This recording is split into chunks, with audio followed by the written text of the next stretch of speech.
जोशी ने कहा कि अच्छे कार्यकर्ता का टिकट नहीं काटना चाहिए। आप खातेगांव से मत चुनाव लड़ो, आप हाटुकला से चुनाव लड़ो। मैं लगातार 1.5 साल से भ्रष्टाचार के खिलाफ और जोशी जी की विरासत के लेकर, क्योंकि ईमानदारी उनकी विरासत थी। बागली के लोगों ने जोशी जी को 8 बार इसलिए वोट दिया कि जोशी जी ईमानदार है, लेकिन उन्होंने इतना बड़ा सहयोग मेरे पिताजी के साथ किया तो मुझे बहुत गुस्सा आया और मैंने तय कर लिया कि कमलनाथ जी से एक बार मिलूं। तो कमलनाथ जी मुझसे इसलिए नाराज थे कि मैंने पिछली बार भी कांग्रेस ज्वाइन करने की बात की थी, लेकिन मैं कांग्रेस में नहीं आया था। 3 थानों की पुलिस को कह दिया गया था कि इसको जहाँ उलझा सकते तो उलझाने का प्रयास करो। जब इतना बात हो गया, मैं ये जब आएगा समय बताऊंगा, तो उनको वो छोटा लगा। 74 बंगले का मकान उन्होंने नंद कुमार सिंह जी चौहान का बंगला तोड़ के और अपने लिए एक अत्याधुनिक बंगला तैयार करवा। अरे अटल जी के सिद्धांत तो हमने उसी वक्त तोड़ दिए जिन्होंने एक वोट के लिए अपनी केंद्र की सरकार को खोना स्वीकार किया, लेकिन एक वोट के लिए समझौता नहीं किया।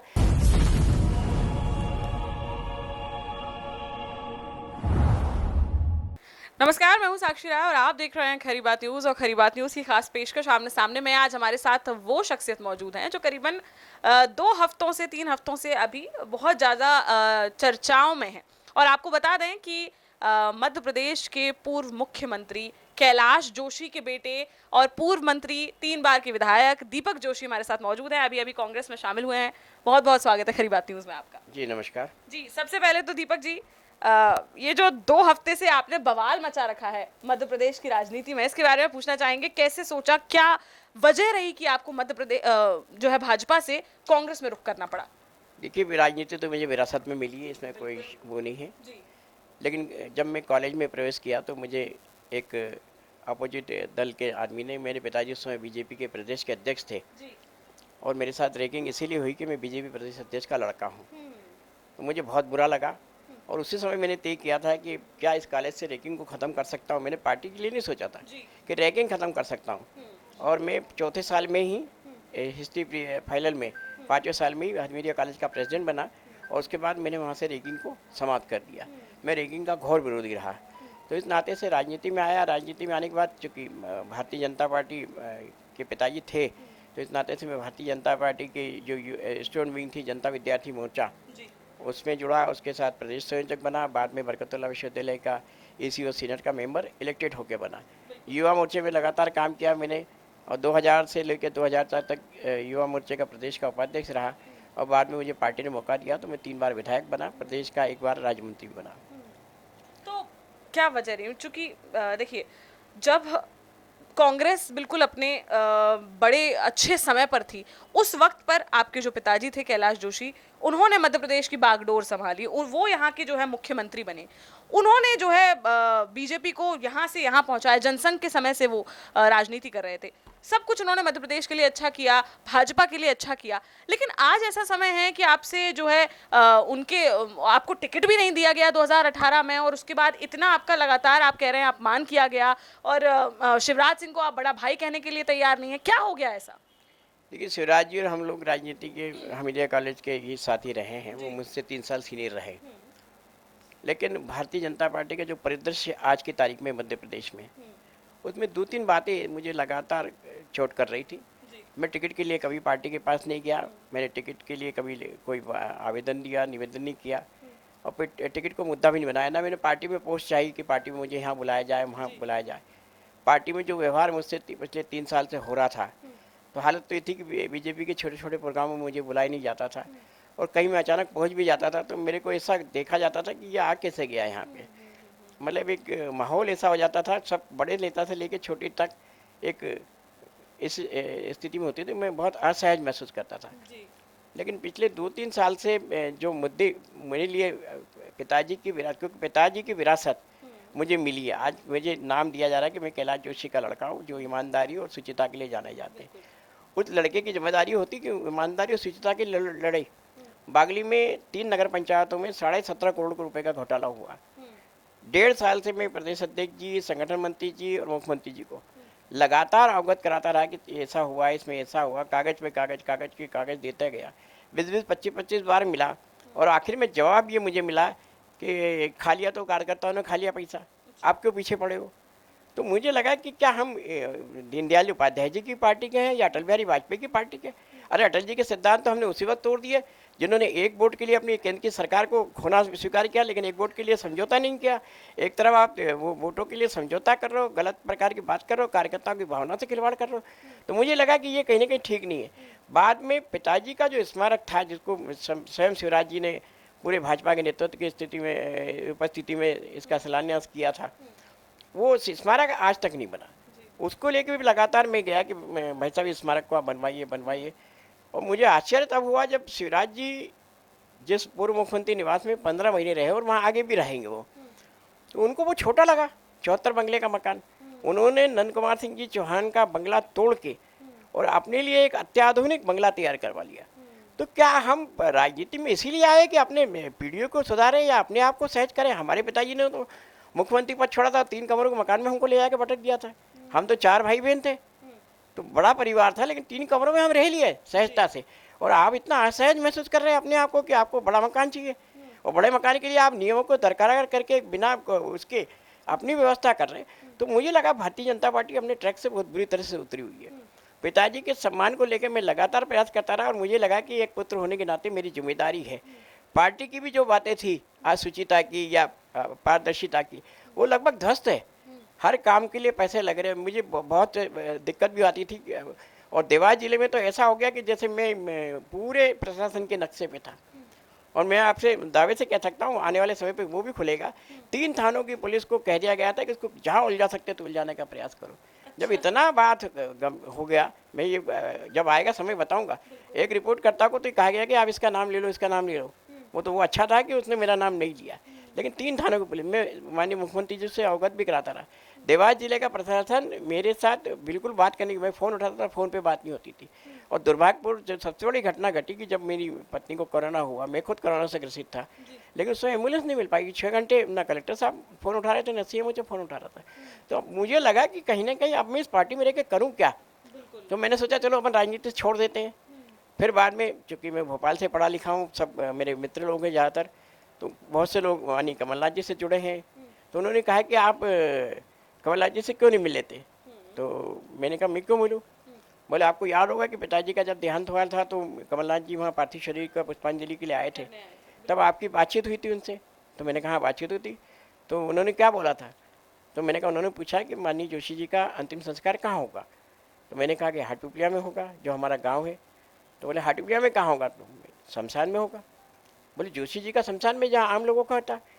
बोले जोशी जी तो ब्रांड है मध्य प्रदेश और देश के लिए, कोई ऐसी चीज़ होना चाहिए जिससे लोग याद करें जोशी जी को।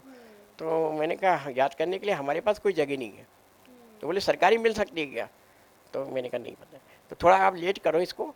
और बोले मैं व्यवस्था देखता हूँ। उन्होंने उससे सज्जन सिंह वर्मा वहाँ थे, पीसी शर्मा जी थे, उनको बोला कि भाई ये जगह देखो वहाँ पर, वो पता करो। 4 घंटे के बाद जगह मिली, 80,000 स्क्वायर फीट की बहुत अच्छी जगह, प्राइम लोकेशन पे। 2-3 मिनट बाद सज्जन वर्मा जी का फ़ोन आया। पहले 3 मिनट पहले उनका फ़ोन आया कि जगह हमने देख ली और ये जगह है, आपको ठीक लग रही? मैंने कहा हाँ ठीक है। तो वो 3 मिनट बाद उनका फ़ोन आया कि कमलनाथ जी ने तत्काल ऑर्डर कर दिया कि वहाँ जोशी जी का स्मारक बनेगा। तो मुझे लगा कि एक तत्काल फैसले लेने वाला आदमी और एक सिर्फ जनता को बरगलाने वाला आदमी, जो मेरे साथ रहा, मेरे विचारों को जानता है, बचपन से हम लोगों ने साथ काम किया, उनका सहयोग किया हमने हमेशा। लेकिन उन्होंने इतना बड़ा सहयोग मेरे पिताजी के साथ किया, तो मुझे बहुत गुस्सा आया। और मैंने तय कर लिया कि कमलनाथ जी से एक बार मिलूं। क्योंकि कमलनाथ जी मुझसे इसलिए नाराज़ थे कि मैंने पिछली बार भी कांग्रेस ज्वाइन करने की बात की थी, लेकिन मैं कांग्रेस में नहीं आया था। मैं बात साफ बता दूँ। तो मैंने फिर उनसे बात की, नहीं मैं अब बिल्कुल पूरे उसमें आ गया हूँ और मैं आपके साथ जुड़ के काम करना चाहता हूँ। और काम इसलिए कर रहा हूँ कि आज मैं देख रहा हूँ कि मेरे जाने के बाद कांग्रेस में बहुत से लोग उस विचार को कहीं ना कहीं जोड़ने का प्रयास किया। आज एक ऐसा परिवार आया जो मथुरा प्रसाद दुबे और राजेंद्र प्रसाद शुक्ला जी का परिवार है। उन्होंने कहा कि हमारा परिवार भी कांग्रेस में रहा, हम अच्छाइयों के साथ रहना चाहते, और अच्छाइयों के साथ अगर आप हैं तो हम भी आपके साथ हैं। तो मुझे लगा कि मेरी आवाज़ कहीं ना कहीं अच्छे लोगों तक पहुंच रही है। अच्छा, जब आपने ये तमाम अटकलें लगाई जा रही थी कि आप कांग्रेस में जा रहे हैं, तब डैमेज कंट्रोल करने की भी बहुत कोशिश की गई। आपको छोटा भाई बार बार बुलाया गया शिवराज जी द्वारा। वहीं गृह मंत्री नरोत्तम मिश्रा ने कहा कि नहीं, हमारे पार्टी के निष्ठावान कार्यकर्ता हैं, एकदम जुझारू कार्यकर्ता हैं। उस समय पर क्या कोई बातचीत हुई उनसे या नहीं हुई? देखिए, मेरा ये कहना, निष्ठा और कार्यकर्ता के रूप में मैंने लगातार काम किया। मैंने पार्टी की निष्ठा को कभी चोट पहुंचाने का प्रयत्न नहीं किया। लेकिन आपको याद होगा कि अगर व्यक्तिगत चोट पहुंचती है तो आदमी बहुत ज़्यादा कुंठित होता है, कहीं ना कहीं अपने आप को बहुत वो महसूस करता है, असहज महसूस करता है। मैं लगातार 1.5 साल से भ्रष्टाचार के खिलाफ और जोशी जी की विरासत के लेकर, क्योंकि ईमानदारी उनकी विरासत थी। बागली के लोगों ने जोशी जी को 8 बार इसलिए वोट दिया कि जोशी जी ईमानदार है। और मैं लोगों से कहता भी कि दुनिया में शायद बागली अकेला क्षेत्र है जिसके लोगों ने ईमानदारी को वोट दिया। आज वो ईमानदारी नहीं, बेईमानी हो रही। जोशी जी के नाम के लिए जो काम होना चाहिए वो नहीं हो रहा, लेकिन सीएम साहब के नाम के लिए काम हो रहा। तो मुझे बहुत बुरा लगा, और तब मैंने फैसला किया कि मैं अब कांग्रेस में जाऊंगा। मेरे बीजेपी के बहुत से लोग हैं, रघुनंदन शर्मा जी मेरे पिता तुल्य रहे और पिताजी के समकक्ष में उन्हें मानता हूँ, कैलाश विजयवर्गीय जी, नरोत्तम मिश्रा जी, और राष्ट्रीय नेतृत्व में भी मुझसे बात करने की कोशिश की। लेकिन चूंकि मैंने तय कर लिया था कि अगर ये कुछ करेंगे, बात कर रहे थे, लेकिन मेरे को लग रहा है कि बीजेपी के ध्यान खून में ही सौदेबाजी घुस गई। वो बोले थे हम ऐसा कर देंगे, हम ऐसा कर देंगे। अच्छा। और भाई मैंने कहा कि मेरे पिताजी का नामकरण कर दो आप भोपाल में। 2 जगह का नामकरण अगर हो जाता तो क्या दिक्कत थी। तो वो कह रहे हम कर देंगे तो आप रुक जाओगे। तो मैंने कहा देखिए मैं सौदेबाजी करने नहीं बैठा। अब मेरी डेडलाइन है 6 तारीख, मैं 6 तारीख को कांग्रेस ज्वाइन करूँगा। अच्छा, कांग्रेस ज्वाइन जब करी होगी, कमलनाथ से जब बात हुई होगी, तब भी कुछ ना कुछ मुद्दों पर बात हुई होगी, कुछ ना कुछ बात कंफर्म हुई होगी, तभी आपने कांग्रेस ज्वाइन की। तो क्या ऐसी बातें थी जो कंफर्म होने के बाद आपने की? क्या टिकट को लेकर ऐसी कोई बातें थी या क्या बातें रही? देखिए कमलनाथ जी एक विजन वाले नेता हैं, मैंने देखा। और मुझे तो ये लगा कि मेरे पिताजी जैसे बहुत स्ट्रिक्ट रहते थे। पिताजी मतलब हर मामलों में टाइम टेबल का बिल्कुल पंक्चुअलिटी थी। आदमी के घूमने ठहरने में वो तो जब चलता था तो उस पर भी टोक देते थे कि आप कैसे चल रहे हो। तो लगभग मुझे लगा कमलनाथ जी उस टाइप के व्यक्तित्व हैं, उस टाइप के व्यक्तित्व हैं। और मैंने उनसे यही बोला कि साहब मैं आ रहा हूँ तो मेरी पिताजी के लिए आ रहा हूँ। तो बोले जमीन तो हमने की थी, स्मारक हमने बोला था, वो काम तो हमारी जिम्मेदारी है, वो प्रायोरिटी है, हम उसको बिल्कुल स्थापित करेंगे। बाद में मैंने कहा कि बागली को जिला बनाने की बात कही, बोले वो भी अपने विचार करके करने की बात करेंगे। जो बातें है दीपक वो तो स्वीकार है, लेकिन हम ये चाहते हैं कि जोशी जी हमारे साथ भी आए। तो आप जोशी जी को प्रदेश कार्यालय लेके आओ। तो मैंने कहा मैं प्रदेश कार्यालय लेके आऊँ? बोले जोशी जी की तस्वीर लेके आओ ताकि हम जोशी जी को यहाँ स्थापित करें, ताकि हमको जोशी जी के विचारों से, जोशी जी के कार्यों से कोई नाराजगी नहीं रही। तो हमारे कार्यालय में एक अच्छा आदमी जिसने सादगी से साथ राजनीति की, शुचिता के साथ राजनीति की, अगर हमारे कार्यालय में होता तो ठीक रहेगा। उस नाते से उन्होंने कांग्रेस कार्यालय में मुझे उनकी तस्वीर बुलाई थी। वो तस्वीर आज कांग्रेस कार्यालय में स्थापित है। अच्छा, टिकट को लेकर कोई बातचीत हुई? नहीं, मैंने उनसे कह दिया था कि मैं टिकट नहीं चाहता। आमतौर पे लोग ये कहते हैं कि हमको टिकट फलानी जगह से चाहिए, हम टिकट लेना चाहते हैं। मैंने कहा था कि मैं किसी कार्यकर्ता का हक, जो कि 4 साल 4.5 साल से लिए कांग्रेस के लिए काम कर रहा है, उसका हक मारूंगा। तो ये तो वही बात हो जाएगी जो पिछली बार डकैती हुई मध्य प्रदेश में, कि सौदेबाजी हुई। मैं उन डकैती से दूर रहना चाहता था, इसलिए मैंने स्पष्ट संदेश दिया। और मेरे पिताजी ने ये काम इसलिए किया था, आपको याद होगा 1998 में माननीय जोशी जी का टिकट भोपाल से फाइनल हुआ था, लेकिन उमा भारती जी को भेज दिया गया था। तब जोशी जी से कहा गया था कि आप खंडवा से चुनाव लड़ लो। तो फादर ने कहा था कि खंडवा से क्यों लड़ूँ मैं, वहाँ नंद कुमार सिंह चौहान सिटिंग में एमपी है और अभी बहुत नौजवान है, मैं उसका टिकट काट के उसका कैरियर को चौपट करूँ। दूसरी बार 8 में जब बागली एसटी सीट हो गई, जिससे जोशी जी 8 बार लड़े, एक बार में विधायक था सिटिंग, तो मुझे लोगों ने कहा कि खातेगांव अच्छी सीट है, आप उससे लड़ लीजिए। खातेगांव में ब्रजमोहन दूध सिटिंग बीजेपी के एमएलए थे, जोशी जी उसको बहुत नज़दीक से जानते थे। जोशी ने कहा कि अच्छे कार्यकर्ता का टिकट नहीं काटना चाहिए, आप खातेगांव से मत चुनाव लड़ो, आप हाटुकला से चुनाव लड़ो। लोगों ने कहा टफ सीट में भेज रहे हैं, वहाँ कास्टिज्म है। बोले नहीं, लड़ना जीतना है तो वो बात अलग है, हम जातिवाद पे चुनाव नहीं लड़ते, हम किसी उस पर चुनाव लड़ते, ये वहीं से लड़ना अगर चाहे तो वहाँ से लड़े, खातेगांव से नहीं लड़े। तो मुझे लगा कि मैं भी उनके पुत्र होने के नाते उस चीज़ का अनुसरण तो करूं। तो मैंने कांग्रेस नेतृत्व को साफ कर दिया था, मैं कोई चुनाव लड़ना नहीं चाहता, ना कोई पद चाहता आपसे, ना किसी प्रकार की मैं आपसे सहायता चाहता हूं। आप मुझे जहां भेजेंगे एक सामान्य कार्यकर्ता के रूप में, वहां जाकर मैं काम करूंगा। दूसरा, लेकिन मैंने ये जरूर कहा था कि अगर आपको लगता है कि बुधनी में कोई कैंडिडेट अच्छा नहीं है तो मैं बुधनी का चुनाव लड़ने के लिए तैयार हूँ। शिवराज सिंह जी की पैतराबाजी मैं उस जमाने से जानता हूँ जब वो राजनीति के मैदान में थे। और मैंने पहले भी कहा था कि शिवराज जी संगठनकर्ता थे, कभी उन्होंने कोई चुनाव नहीं लड़ा, लेकिन मैं चुनाव लड़के छात्र नेता बना था, स्थापित छात्र नेता था भोपाल का। तो इस नाते से मैं कभी कभी कह भी देता हूँ कि शिवराज सिंह जीरो थे और हम हीरो थे। तो हीरो के रूप में हम काम करते, नायक के रूप में हमने खेल के मैदान, कॉलेज के मैदान में काम किया है। बिल्कुल यही बात है, चूंकि जैसा कि आपने बताया कि आपने बुधनी के टिकट के लिए बोला, कल आप बुधनी भी गए थे और आपने कहीं ना कहीं गिल्लियां उड़ा देने वाली बात कही है कि और भी बहुत सारी चीज़ें कही हैं कि शिवराज सिंह अगर अपने आप को 30 मार खां समझ रहे हो तो ना समझें, हम पिच हमने मुआयना कर लिया है और हम तैयार हैं। तो कहीं ना कहीं ये जनता मान ले कि बुधनी से आपका टिकट ऑलमोस्ट फाइनल है, आपको पूर्ण रूप से आश्वासन दे दिया गया है?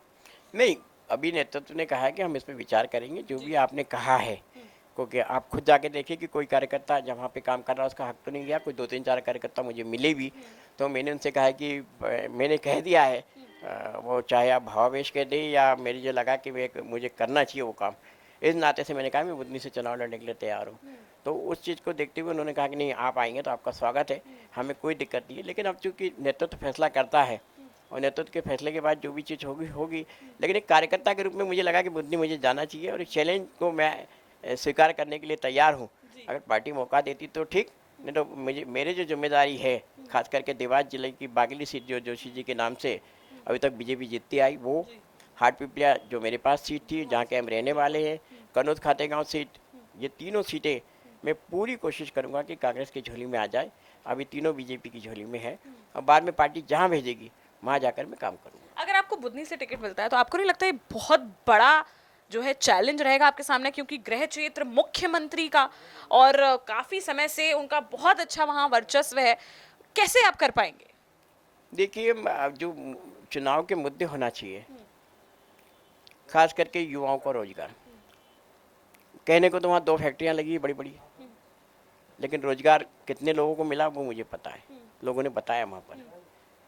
बुधनी के परिदृश्य में अगर हम देखें तो शिवराज सिंह जी का जो ट्रेंड है, अभी एक वहाँ पर आए थे कि उनके वो राजस्व पुस्तिका के लिए पैसे मांगे गए। तो कोई मैं जिस राम राज्य को कहते हैं स्वराज जी कि मैंने राम राज्य बना दिया, राम राज्य बना दिया, मुझे नहीं लगता कि बुधनी में कहीं राम राज्य बना हो। बुधनी के बच्चे आज भी बेरोजगार के रूप में घूम रहे हैं। बुधनी में लॉ एंड ऑर्डर की स्थिति ठीक नहीं है, और तो और बुधनी रेत माफियाओं का गढ़ बन गया, ऐसा कहा जाता है। जो रेत माफिया हैं, अभी भोपाल के हमारे पास बैठे तो उन्होंने बताया कि इनके कोई रिश्तेदार है दूर के, वो खुश नहीं थे, आज हमसे बड़ा मकान उनका वहाँ पर है। तो एक रेत माफिया का बहुत बड़ा सर्किल उन्होंने वहाँ पे बनाया, और इन माफियाओं के साथ साथ एक तंत्र ऐसा बनाया।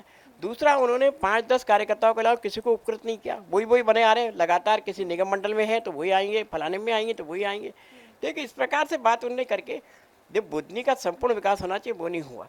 लेकिन अभी तो ये तक देखने में आया कि उनके सुपुत्र का दौरा कार्यक्रम कलेक्टर की वॉल से निकलता है। कलेक्टर वो बताते हैं कि माननीय कार्तिकेय सिंह जी ने आज फलाना किया, ढिमका किया। तो मैं तो सिर्फ यही कहना चाहता हूँ कि शिवराज जी, आपने बच्चों को भी बिगाड़ने का प्रयास किया। मेरे पिताजी ने तो मुझे धूप और छाँव में चलना सिखाया, उन्होंने तो ये भी कह दिया था कि आखिर में कुछ नहीं मिले तो बिछोना धरती को कर ले और आकाश ओढ़ ले, इतनी बस होना चाहिए। लेकिन कहीं नहीं कहीं आज ये लोग उतर रहे हैं मैदान में। ये सब मुद्दे हैं आने वाले समय में, और इस सब मुद्दों के आधार पे मैं बुधनी में जाने का कोशिश करूंगा। अगर मुझे मौका मिला तो इन मुद्दों के साथ में चुनाव लड़ूंगा, और मुझे ये लगता है कि मैं अवश्य रूप से जीतूंगा। नाम मेरा दीपक है, मेरा नाम दीपक है। दीपक को काम रोशनी करना होता है, तो मैं उस काम को करने के लिए पूरा प्रयास करूंगा। दूसरा, आध्यात्मिक रूप से भारतीय जनता पार्टी कहती है कि हमारा अध्यात्म में वो बहुत बड़ा है, बहुत बड़ा है। मैं उस बुधनी के लोगों से ये भी पूछा कि मैंने कि ये बताओ कि आध्यात्मिक रूप से हमारे अध्यात्म में 4 युग बताए गए। पहला सतयुग, फिर द्वापर युग, फिर पहले सतयुग, फिर त्रेता युग, फिर द्वापर युग, और फिर आखिर में कलयुग। इस पूरे युगों में हमारे पूरे धर्म ग्रंथों में कोई ऐसा विशिष्ट व्यक्ति मिला जो मामा के रूप में अपनी अच्छी पहचान स्थापित करके रहा। तो लोगों ने बड़ा आश्चर्य किया कि नहीं, हमें तो नहीं लगता कि कोई मिला है। अच्छा, मैंने कहा ये बताइए मारीच कौन था? तो उन्होंने कहा मारीच रावण का मामा था। तो मारीच ने क्या किया? स्वर्ण बन के सीता जी का हरण किया। बाद में हम अगर द्वापर युग में जाएं तो कंस तो जग जाहिर है, लेकिन शकुनी का नाम भी सबको पता है। और आज की तारीख में मामा के नाम पे 18-20 साल से जो छला हुआ हो रहा, वो उसी स्थिति में हो रहा। तो मुझे लगता है कि मामा जो कह देना आसान है, लेकिन मामा को मैं भी सनातन संस्कृति का अपने धर्म से जुड़ा हूँ। तो मेरा तो सिर्फ इतना कहना है कि मामा वो होता है कि माँ तो पूरी ब्रह्मांड होती, माँ में तो सारा संसार समाया होता है, माँ कहते। लेकिन माँ के साथ एक और माँ लग जाता है तो वो उससे बड़ा दायित्ववान हो जाता है। लेकिन मामाओं का रोल हम देखें तो कोई भी सकारात्मक नहीं रहा। मामाओं का रोल चाहे हम मारिच से लें, चाहे हम शकुनी को लें, चाहे हम कंस को लें, और आज के मामा जी को ले लें, सिर्फ छलावा और भ्रम किया। नौजवान आज मध्य प्रदेश की स्थिति क्या है आप देखें, हमारे यहाँ शिक्षा, हम मध्य प्रदेश सेंटर में है इंडिया के, हमारे यहाँ सबसे अच्छा इंस्टीट्यूशन होना था, लेकिन हमारे लोग भक्के कहाँ जा रहे, कोटा जा रहे, बेंगलोर जा रहे, हैदराबाद जा रहे, दिल्ली जा रहे, बॉम्बे जा रहे। मध्य प्रदेश में वो व्यवस्था नहीं है। मध्य प्रदेश जीएसटी लगने के बाद सबसे ज़्यादा कमाई वाला राज्य बनना था, क्योंकि हर चीज़ हमारे यहाँ है, हमारे सेंटर में है। हम क्या वो चीज़ कर पाए स्थापित? उद्योग धंधों की हालत इतनी खराब, कहा तो ये जाता है कि जब नैनो कार सिंगूर से, वहाँ से सिंगूर ही था उसका नाम शायद, कलकत्ता में, वहाँ से हट गई आंदोलन से, तो वो नैनो कार मध्य प्रदेश में आना चाहती थी। और मध्य प्रदेश के बारे में कहा जाता है कि माननीय मुख्यमंत्री जी से मिले टाटा के लोग, मुख्यमंत्री जी ने सीएस ने पीएस ने एक जगह करते, आखिर में पटवारी ने ज़मीन दिखाई तो उन्होंने कहा कि इसको नफ्ती करने के लिए क्या करना पड़ेगा, बोले पैसे लाओ, उसके बाद नफ्ती करूँगा। अच्छा, तो पैसा वहाँ से सबकी वजह से मतलब हो ही नहीं पाया कुछ, हो ही नहीं पाए, तो स्थिति ऐसी है। बिल्कुल। अच्छा, अब आखिरी सवाल आपसे पूछना चाहती हूँ कि क्या लगता है कितनी सीटों के साथ कांग्रेस इस बार सरकार बनाने वाली है? अब तो आप भी आ गए हैं, तो कहीं ना कहीं वेटेज बढ़ जाना चाहिए। देखिए, मैं कॉमर्स का स्टूडेंट हूँ और मैंने बीकॉम किया, बाद में मैंने हिस्ट्री से एमए किया, लॉ भी किया मैंने, तो लगभग राजनीति में जो चीज़ होना चाहिए वो मेरे पास है, और सारा शासकीय तंत्र से किया, मैं कभी किसी प्राइवेट उसमें नहीं पढ़ा हूँ। मानिए पारिवारिक रूप से भी कहीं ना कहीं एक राजनीतिक, नहीं, एक मुख्यमंत्री का लड़का जो उनसे ज़्यादा ज़मीन वाला है वो तो सरकारी स्कूल में पढ़ा, दूसरा मुख्यमंत्री का लड़का जो उनसे कम ज़मीन वाला है विदेशों में पढ़ के आ गया। ये तो आज की राजनीति का वो है। लेकिन मैं कह सकता हूँ कि कर्नाटक का चुनाव 40% करप्शन पे लड़ा गया, और मध्य प्रदेश में 80% करप्शन है, तो दुगनी सीटें वहाँ 136 आई है, उससे दुगनी सीटें मध्य प्रदेश में आएगी, और मध्य प्रदेश में कांग्रेस की सरकार। 136 के पार, तो फिर तो आपने डबल में तो पार ही कर दिया, सब कुछ लगा दिया। अच्छा माहौल है, बहुत अनुकूल माहौल है, क्योंकि राजनीतिक धरातल पे जो बातें होती है कि भ्रम की स्थिति लगातार पैदा की जाएगी। मुद्दों पे चुनाव लड़ना चाहिए, लेकिन भ्रम फैला के राजनीति करना मेरे ख्याल से अटल जी भी पसंद नहीं करते थे। दीनदयाल उपाध्याय जी ने तो जब जनसंघ के अध्यक्ष थे राजस्थान में व्हीप का उल्लंघन किया था, बीजेपी के 11 विधायकों में से 9 को पार्टी से बाहर कर दिया था।